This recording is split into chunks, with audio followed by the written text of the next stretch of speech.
Hey everybody, and welcome back to another book review. So I just finished the third book in the Apprentice to the Villain series, which is called Accomplice to the Villain. It's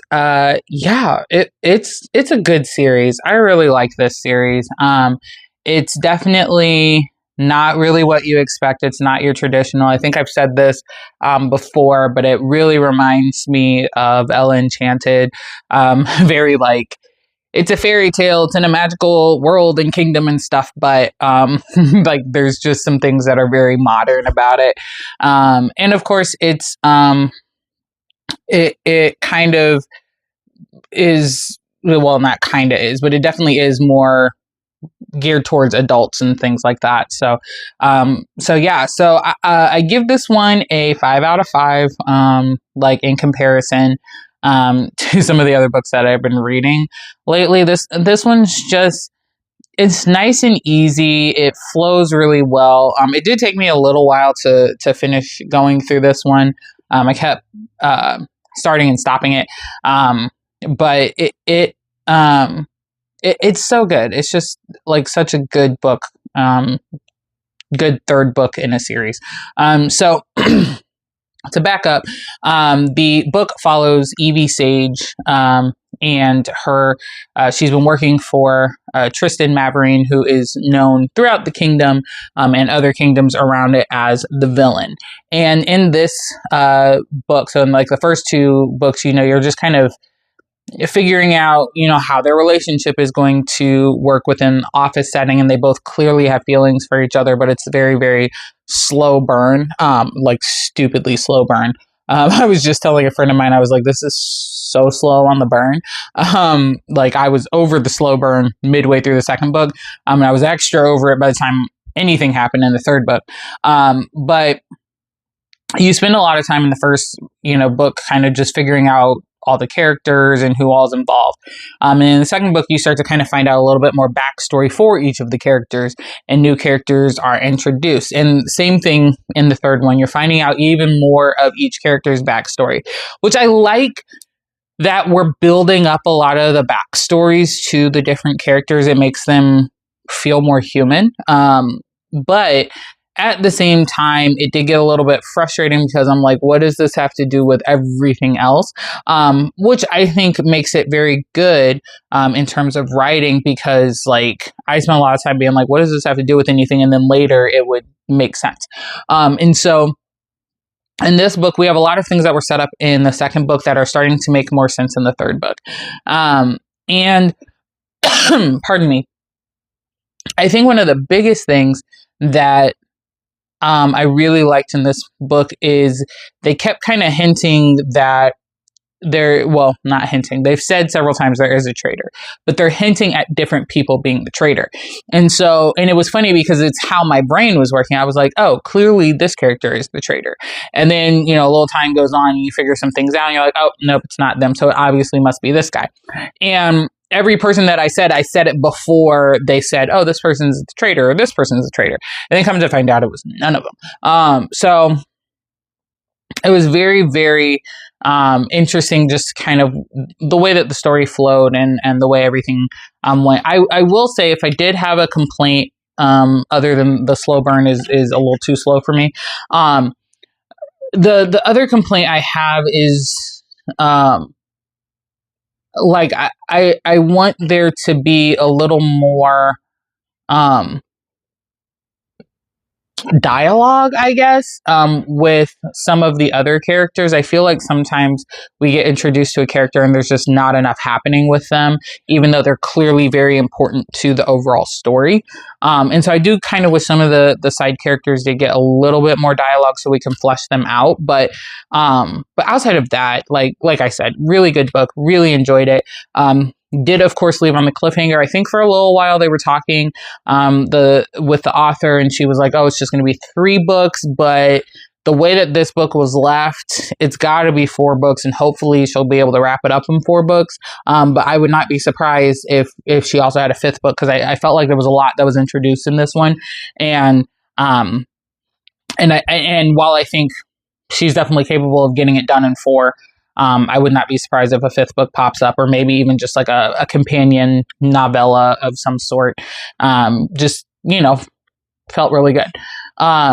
So yeah, stories still following Evie and Tristan and their escapades with everybody, and you're just really spending a lot of time discovering who is really truthfully the villain, and you're finding out that the villain, he's not really the villain. Like, he's kind of playing this role of the villain, but in reality, he cares about people, and he's willing to commit heinous acts in the name of saving, innocence and things like that. Which I think a lot of us, kind of fall into that category of just, hey, this person did something wrong, so, I'm going to fix it in honor of, somebody who was innocent. So we spend a lot of time with, diving into Tristan becoming less and less of this heinous villain, which Evie has never really seen him as a heinous villain. And then you're also discovering that Evie has, kind of the same thing. She's very villainous in her actions and what she does to protect the people that she loves and the people that she cares about. Again, going back to that same thing. For her, it's more personal, and it's about family. And for him, it's just, innocence shouldn't be, treated so badly. And then later in the story, you also start to figure out that, like, there's something up with the magic in that the villain has. He's had this magic for a good long part of his life, but it hasn't been working, and it's not working to its usual capacity. You come to find out that it's not really his magic. It was kind of more or less stolen from Evie and then given to him, and so now it gets reversed, and so Evie gets it back at the end, and she's very upset by this.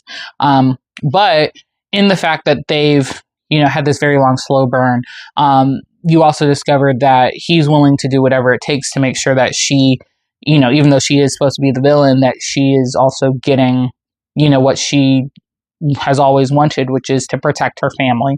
And you also find out that Tristan, there's this prophecy, because there's always a prophecy, right? And that they kept saying that there's a prince, and you find out that Tristan is actually the prince and not the person they thought was the prince. Although he is definitely very important. And that is where the cliffhanger comes in, is that they had this pet frog who was a prince that got turned into a frog, and they all know this. And they're trying to turn him back, but it's just not working. And so at the end of the story, you find out that the prince in the prophecy is not the frog prince, but Tristan. And so a lot of it just kind of revolves around, what do we do when we can't get him to turn back? And they go to the enchantress, and they find out that the enchantress has a daughter. Again, side characters that really needed to be fleshed out, because I was like, wait, where did she come from? So yeah. Yeah, like overall, still really good, which is why I give it a 5 out of 5. And I look forward to, I think there is talk of either a TV series or a movie series of some sort. I think the way that this book is written and everything that's going on, I think it would lend itself better to a TV series than it would a movie. But, we'll kind of see where that goes. And I would be, I would hope that they would try and get the director for Ella Enchanted to do it, because I just feel like that vision is very much how I read this book. And I think I've said this before, but this book is definitely not like The Office. There's a lot of, statements and stuff. It's like, it's The Office, but fairy tale. And I'm like, no, it's not. It's really more Ella Enchanted. So yeah, so if you like things like that, still very adult, lots of adult humor, and things like that, but it definitely hones in on some of those fairy tale pieces that we all know and love, for those of us that like things like that. So So yeah, there you have it. As always, thank you so much for watching. Like, comment, share, subscribe if you so choose. And yeah, continuing to read. And since, at least as of filming this, we are on our second snow where I live, and so I was supposed to work outside tonight, and it got canceled because they were worried about the snow. So I will be curling up with another book. So yeah, there you have it. As always, please comment any book suggestions that you have to get added to the list. The list is very, very long. And of course, thank you to high school friend Tiara for suggesting this series to begin with. The third book just came out in August, so it's so like I waited until my birthday to get it. But I'm really glad that she suggested the series to begin with, and I've enjoyed every bit of it. So shout out to her for recommendations. And yeah, I think that's it. So I will see you guys in the next book review. Bye.